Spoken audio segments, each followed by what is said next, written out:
Hello everyone, welcome to the YouTube channel of commerce point. आज हम लोग economics micro economics का first chapter discussion करेंगे। आज जो हमारा फर्स्ट चैप्टर है वो बेसिकली माइक्रो इकोनॉमिक्स से रिलेटेड है। इस चैप्टर को हमने टोटल माइक्रो इकोनॉमिक्स के इंट्रोडक्शन टॉपिक को हमने टोटल 5 लेक्चर्स में कवर अप किया है। आज का जो हमारा पहला चैप्टर है उसका जो लर्निंग ऑब्जेक्टिव है वो ये है। आज हम लोग एक कुछ बेसिक डेफिनेशन जानेंगे। इकोनॉमी क्या है, इकोनॉमिक्स क्या है, इसके डेफिनेशन को समझेंगे। उसके अलावा इकोनॉमिक सिस्टम के क्लासिफिकेशन को समझेंगे। सबसे पहले बात करते हैं हम लोग इवोल्यूशन ऑफ टर्म इकोनॉमिक्स। ये जो टर्म है इकोनॉमिक्स, ये आया कहाँ से, कैसे इवॉल्व हुआ है ये टर्म। देखिए, कई सारी थ्योरीज है जिसमें जो सबसे कॉमन बात है, यानी जो सबसे फेमस बात है वो ये है कि ये जो टर्म है ये दो ग्रीक वर्ड्स से निकाला गया है। It has been derived from two Greek words. One word is oikos and the second word is nemein. इन दो वर्ड से मिलकर इकोनॉमिक्स टर्म बना है। अब ये सवाल है कि ये ओइकोस, इसका मतलब क्या है। ओइकोस का मतलब है हाउस होल्ड एंड निमीन का मतलब है मैनेजमेंट।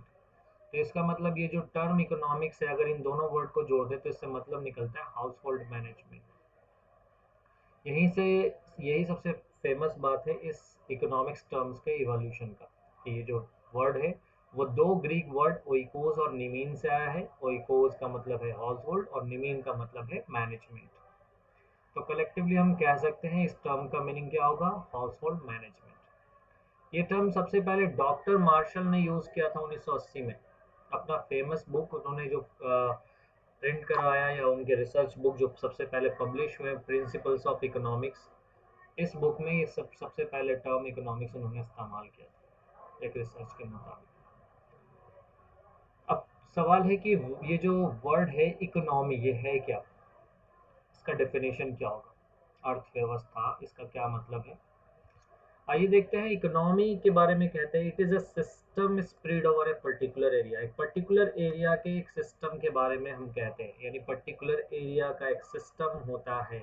अर्थव्यवस्था यानी इकोनॉमी है जो उसको क्या किस इकोनॉमी हम किसको कहेंगे, हम कहेंगे एक ऐसा सिस्टम जो एक खास एक पर्टिकुलर एरिया में फैला हुआ हो, और वो सिस्टम रिवील करता हो, बताता हो क्या, nature and level of economic activities in that area.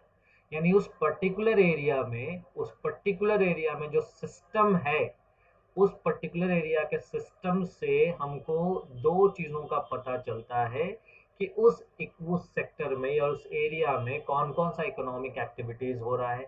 मसलन एग्रीकल्चर कैसा हो रहा है, जिसको हम लोग बेसिकली प्राइमरी एक्टिविटीज़ कहते हैं। इंडस्ट्रियल एक्टिविटीज़ क्या है, और सर्विस एक्टिविटीज़ क्या क्या है ना। तो ये नेचर हुआ। और फिर उसका लेवल क्या है, यानी अगर एग्रीकल्चर है तो वो किस लेवल पे हो रहा है, या इंडस्ट्रीज अगर है तो वो इंडस्ट्रीज का क्या लेवल चल रहा है, या अगर सर्विस सेक्टर है तो सर्विस सेक्टर का लेवल क्या है। यानी बेसिकली इकोनॉमी इसी के बारे में, यानी अर्थव्यवस्था यानी एक सिस्टम है। बेसिकली इकोनॉमी एक सिस्टम है जो एक पर्टिकुलर एरिया में फैला हुआ होता है, जिससे हमें दो बातों का पता चलता है, nature and level of economic activities of that particular area. अच्छा, अगर इसको सिंपल शब्दों में समझा जाए तो ये सिस्टम है जो बताता है कि कैसे उस एरिया के लोग अर्न कर रहे हैं अपना लाइवलीहुड। उस एरिया के लोग कैसे अर्न कर रहे हैं, खेती कर रहे हैं, इंडस्ट्रीज सेटअप किया हुआ है, सर्विस सेक्टर में काम कर रहे हैं, कैसे अर्न कर रहे हैं, है ना। तो इकोनॉमी से हमको ये पर्टिकुलरली पता चलता है। तो बहरहाल ये इकोनॉमी के डेफिनेशन आ गए। इकोनॉमी क्या है, it is a system which is spread over a particular area. From that system, we get the information regarding nature and level of economic activities. साथ ही साथ from that particular area, in simple words, we can say that in an economy shows, यानी अर्थव्यवस्था से हमको पता चलता है how the people of that particular area is earning their living। कैसे वो लोग, उस एरिया के लोग कैसे अर्न कर रहे हैं, अपना लाइवलीहुड कैसे अर्न कर रहे हैं। देखिए, ये जो इकोनॉमी है यानी अर्थव्यवस्था, इसका जो सिस्टम है, आज के बारे अगर हम इसको क्लासिफाई करेंगे तो वैसे तो अलग अलग तरह का कई क्लासिफिकेशन है, लेकिन जो ब्रॉडर टर्म में यानी जो मेजोरिटी इसको हम यूँ कह सकते हैं, कॉमनली एक्सेप्टेबल जो क्लासिफिकेशन है वो तीन है। Broadly two and the third is the combination of these two.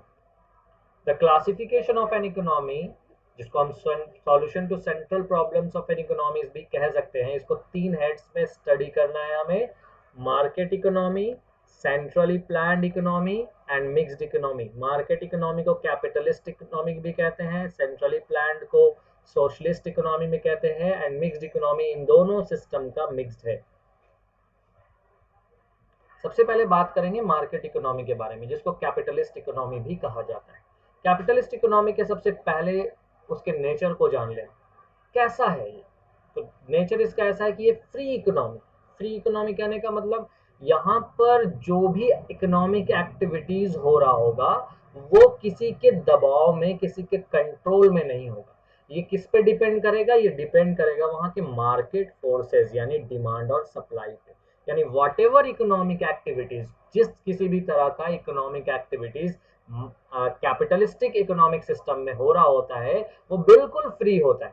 वो सिर्फ दो बातों पे डिपेंड करता है, उस एरिया के डिमांड और उस पर्टिकुलर एरिया के सप्लाई के ऊपर डिपेंडेंट होता है। तो वहां जिस चीजों का डिमांड होगा वो चीजें सप्लाई में होंगी, जिस चीज का डिमांड नहीं होगा ऐसे इकोनॉमिक सिस्टम में वो चीजें सप्लाई में नहीं आती जनरली। दूसरा, अगर हम बात करेंगे कैपिटलिस्टिक इकोनॉमिक सिस्टम के प्रोडक्शन मोटिव का, यानी ऐसे सिस्टम में जो भी प्रोड्यूसर्स हैं वो किस बात को ध्यान में रख के प्रोडक्शन करते हैं। तो देखिए, चूंकि ये कैपिटलिस्टिक इकोनॉमी है, कैपिटलिस्ट सिस्टम है, और पूंजीपति सिर्फ एक ही चीज चाहता है, क्या चाहता है वो? प्रॉफिट, ज्यादा से ज्यादा मुनाफा। तो इस सिस्टम में भी फोकस ये है कि प्रॉफिट ज्यादा से ज्यादा, प्रॉफिट मोटिव उनका मेन प्राइम ऑब्जेक्टिव होता है इस सिस्टम में।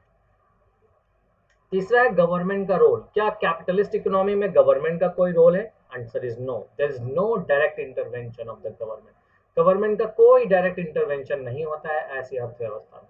यानी all the major economic decisions, जो मेजर इकोनॉमिक डिसीजंस होते हैं, जो भी इकोनॉमिक डिसीजन लेने होते हैं प्रोड्यूसर को, they are free to take, they are free to take depending upon the demand and supply. उनको बस इन्हीं चीजों को ध्यान में रख करके डिसीजन लेना होता है। गवर्नमेंट की तरफ से कोई डायरेक्टिव नहीं होता है कि आपको क्या करना है या क्या नहीं करना है। यानी गवर्नमेंट का कोई डायरेक्ट इंटरवेंशन नहीं होता है, यानी there is no role, no direct role play in market economic system. Central problems, जिसके बारे में हम लोग आगे के लेक्चर में जानेंगे कौन कौन से सेंट्रल प्रॉब्लम है। बहरहाल यहाँ पे हम शॉर्ट में जान ले कि जो भी सेंट्रल प्रॉब्लम्स होते हैं मार्केट इकोनॉमी में वो कैसे सॉल्व होते हैं। वो प्राइस मैकेनिज्म के थ्रू सॉल्व किया जाता है। प्राइस मैकेनिज्म यानी the forces of the market, forces of demand and supply. Demand और सप्लाई जिस प्राइस पे इक्वल होगा तो उसी प्राइस को एक्सेप्ट किया जाएगा। यानी जो भी मार्केट प्रॉब्लम है, जो भी सेंट्रल प्रॉब्लम्स है एक कैपिटलिस्टिक इकोनॉमी में, that particular central problems are solved through price mechanism। यानी प्राइस मैकेनिज्म के थ्रू ये सेंट्रल प्रॉब्लम्स को सॉल्व किया जाता है मार्केट इकोनॉमी में। कंपटीशन, सबसे ज्यादा कंपटीशन यहाँ पे एग्जिस्ट करता है। Yes, competition exist in this types of economic system. Ownership of resources, जाहिर सी बात है कैपिटलिस्टिक सिस्टम है तो ओनर्स कौन होंगे इसमें? प्राइवेट ओनर्स होंगे। प्राइवेट ओनरशिप ऐसे सिस्टम में ज्यादा देखा जाता है। मैक्सिमम ओनरशिप जो है वो प्राइवेट ओनर्स के हाथ में होता है, क्योंकि गवर्नमेंट का कोई डायरेक्ट इंटरवेंशन तो है नहीं इकोनॉमिक एक्टिविटीज में। तो इकोनॉमिक एक्टिविटीज तो पीपल पे छोड़ दिया गया, प्राइवेट ओनर्स पे छोड़ दिया गया। तो all majority of the resources के जो मालिक होते हैं ऐसे सिस्टम में वो प्राइवेट ओनर्स होते हैं। अब आते हैं centrally plan, second most important economic system, that is centrally plan system, जिसको हम सोशलिस्ट इकोनॉमी भी कहते हैं। ये बिल्कुल ही अपोजिट है किसका? मार्केट इकोनॉमी का बिल्कुल अपोजिट है। सबसे पहले नेचर का बात करें तो it is a planned economy. ये प्लान्ड इकोनॉमी है जहां पे जो भी डिसीजन मेकिंग है वो गवर्नमेंट कंट्रोल्ड होता है। यानी सेंट्रल गवर्नमेंट या गवर्नमेंट अथॉरिटी, ये लोग जो है ना इकोनॉमिक प्लान्स करते हैं। जितने भी इकोनॉमिक एक्टिविटीज हैं, चाहे प्रोडक्शन हो, एक्सचेंज हो, most of the economic decisions are taken by the central authority. यानी एक कंप्लीट गवर्नमेंट कंट्रोल होता है ऐसे सिस्टम में। यानी एक एक एक अर्थव्यवस्था में कौन सा चीज प्रोड्यूस होगा, कौन सा चीज ट्रांजैक्ट होगा, कौन सा चीज मार्केट में सेल होगा, क्या प्राइस होगा, all the major economic decisions are taken by the central authority. ये मेजर इकोनॉमिक डिसीजन, जो बड़े बड़े मोस्ट इंपॉर्टेंट डिसीजन, जो मेजोरिटी ऑफ द डिसीजन है, वो सेंट्रली प्लान्ड इकोनॉमी में सेंट्रल गवर्नमेंट या उस गवर्नमेंट अथॉरिटी के द्वारा लिया जाता है। मोटिव ऑफ प्रोडक्शन यहाँ पर क्या है, यहाँ पे सोशल वेलफेयर मोटिव है, यानी यहाँ पर सामाजिक भलाई को ध्यान में रखा जाता है, सोसाइटी में ज्यादा से ज्यादा लोगों का ख्याल रखने का कोशिश किया जाता है। यहाँ पर ऐसे सिस्टम में हर एक लोगों का, हर एक तबके का ध्यान रखा जाता है। Those who have the ability to purchase, वैसे लोगों का भी जिनके पास परचेजिंग पावर है उनका भी ख्याल रखा जाता है, और वैसे लोगों का भी ख्याल रखा जाता है जिनका परचेजिंग पावर नहीं है, क्योंकि यहाँ पे मोटिव प्रॉफिट कमाना नहीं है, बल्कि प्रॉफिट मोटिव क्या है, social welfare is the objective. Government का major role, main role, government का डायरेक्ट रोल या एक्टिव रोल आप कह सकते हैं, सेंट्रली प्लान्ड इकोनॉमी में होता है गवर्नमेंट का। लेकिन सेंट्रल प्रॉब्लम्स जो भी होते हैं ऐसे अर्थव्यवस्था में, इनके सेंट्रल प्रॉब्लम्स को सॉल्व करने के लिए प्लानिंग मैकेनिज्म अडॉप्ट किया जाता है, यानी सेंट्रल गवर्नमेंट या अथॉरिटेटिव गवर्नमेंट जो उस देश में है, उस नेशन में है या उस स्टेट में है, they have a separate department for that, जिसको हम लोग कहते हैं प्लानिंग डिपार्टमेंट। उन प्लानिंग डिपार्टमेंट्स के थ्रू ही सारे प्रॉब्लम्स को, सारे मेजर प्रॉब्लम्स को एड्रेस किया जाता है। कंपटीशन, ऐसे अर्थव्यवस्था में कंपटीशन देखने को नहीं मिलता है, कंपटीशन ना के बराबर एग्जिस्ट करता है सेंट्रली प्लान्ड इकोनॉमी में। रिसोर्सेज का ओनरशिप, ओनरशिप कंप्लीट कंट्रोल होता है गवर्नमेंट के पास, यानी सारे रिसोर्सेज उसके ओनर कौन है, गवर्नमेंट। लैंड, लेबर, लैंड और whatever resources are there, ये सारे के सारे रिसोर्सेज गवर्नमेंट कंट्रोल होते हैं। अब बात करते हैं मिक्स्ड इकोनॉमी का। मिक्स्ड इकोनॉमी इन दोनों सिस्टम का मिक्स्ड है, जहाँ पे दोनों सिस्टम के प्रॉस को, पॉजिटिव्स को अडॉप्ट करने का कोशिश किया जाता है, नेगेटिव्स को छोड़ने की कोशिश किया जाता है। जहाँ पे कैपिटलिस्ट इकोनॉमी में डेवलपमेंट काफी तेज होता है, वहाँ पे प्राइस काफी लोअर होता है, कंपटीशन बहुत ज्यादा होने की वजह से ज्यादा प्रोडक्शन होता है, डेवलपमेंट काफी फास्ट हो जाता है। वहीं उसका नेगेटिव इफेक्ट ये है कि वहाँ पर मेजोरिटी ऑफ द जो गुड्स है वो रिच और मिडिल, अपर मिडिल क्लास के लिए प्रोड्यूस किया जाता है। जबकि सोशलिस्ट इकोनॉमी में मेजोरिटी ऑफ द गुड्स, वहां पर इकोनॉमिक में जो गुड्स है वो सारे तबके को ध्यान में रख के प्रोड्यूस तो किया जाता है, लेकिन एक प्रॉब्लम वहां पे ये है सोशलिस्ट इकोनॉमिक सिस्टम में, जो मेजर प्रॉब्लम है वो ये कि डेवलपमेंट थोड़ा स्लो हो जाता है, डेवलपमेंट उस तेजी से नहीं होता जैसा कि कैपिटलिस्ट सिस्टम में होता है। लेकिन यहाँ पर एक्सप्लॉइटेशन ना के बराबर होता है, एक्सप्लॉइटेशन नहीं होता है। अगर अथॉरिटेटिव गवर्नमेंट अच्छा है, सही है, टेक केयर करने वाला है, तो ऐसे गवर्नमेंट जो है, ऐसे ऐसे देखा जाता है कि सिस्टम में, यानी सोशलिस्ट सिस्टम में एक्सप्लॉइटेशन नहीं होता किसी भी तबके का, जबकि कैपिटलिस्ट सिस्टम में एक्सप्लॉइटेशन एक कॉमन फिनोमेना है। मिक्स्ड इकोनॉमी इन दोनों के ही, यानी दोनों सिस्टम के पॉजिटिव्स को लेता है। It is a mix of public and private sector, यानी यहाँ पे दोनों सेक्टर होते हैं, यानी प्रोडक्शन का जो डिसीजन है वो दोनों के द्वारा लिया जाता है, गवर्नमेंट के द्वारा भी, एंड जितने भी इकोनॉमिक यानी मेजर इंपॉर्टेंट डिसीजन गवर्नमेंट लेते हैं, और बाकी इकोनॉमिक एक्टिविटीज मार्केट फोर्सेस के द्वारा कंडक्ट किया जाता है। दूसरा, प्रोडक्शन का जो मोटिव होता है मिक्स्ड इकोनॉमिक सिस्टम में, वो किस मोटिव से होता है, क्योंकि ये दोनों का मिक्सअप है, इसलिए यहाँ पर प्रॉफिट मोटिव होता है प्राइवेट सेक्टर में, और जो गवर्नमेंट सेक्टर है वो वेलफेयर मोटिव से काम करती है, यानी प्राइवेट ओनर्स वो प्रॉफिट मोटिव को ध्यान में रख के प्रोडक्शन करते हैं, और गवर्नमेंट का ओनरशिप वाला जो भी सेक्टर है वो वेलफेयर मोटिव को ध्यान में रख के गुड्स को प्रोड्यूस करती है।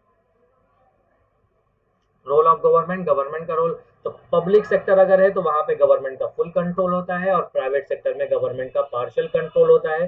पार्शियल कंट्रोल इस तरीके से कि गवर्नमेंट जो है डिफिनेट अलग अलग टाइम पे अलग अलग रूल्स और रेगुलेशन और लॉ पास करते रहते हैं, और उन लॉ का इम्प्लीकेशंस, यानी उन लॉ का इस्तेमाल होता है। जैसे हम देखते हैं इंडिया में मिक्स्ड इकोनॉमिक सिस्टम है, तो यहाँ जीएसटी अडॉप्ट करा गया, तो गवर्नमेंट ने डिसीजन ले लिया, है ना। अब जीएसटी में हर प्राइवेट सेक्टर को, जिस जो भी रूलिंग्स में, वो लॉ में जो भी पास हुआ है, जिन सेक्टर को उसके अंडर रखा गया है, जाहिर सी बात है उन सेक्टर्स को, उनको उनके रूल्स को फॉलो करना होगा। तो ये भी एक कंट्रोल का सिस्टम हुआ, लेकिन इनडायरेक्ट कंट्रोल है, यहाँ पे फुल कंट्रोल नहीं है, पार्शियल कंट्रोल है, फ्रीडम तो है यहाँ पे।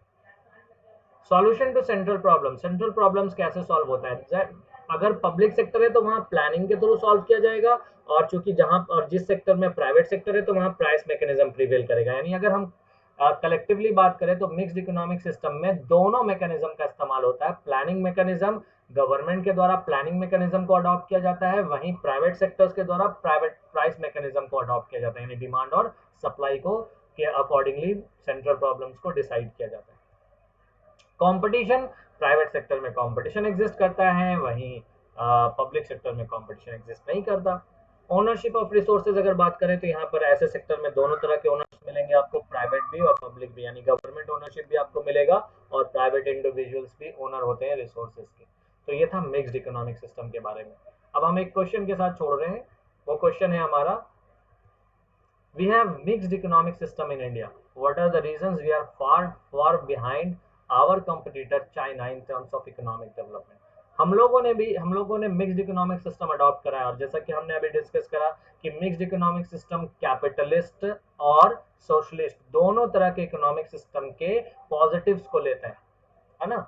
तो जब जाहिर सी बात है दोनों सिस्टम के पॉजिटिव्स को हम ले रहे हैं, तो we should be far ahead compare to the other nation who have adopted more of a socialist pattern, less of a democratic, और यूं कह सकते हैं मिक्स्ड पैटर्न, है ना।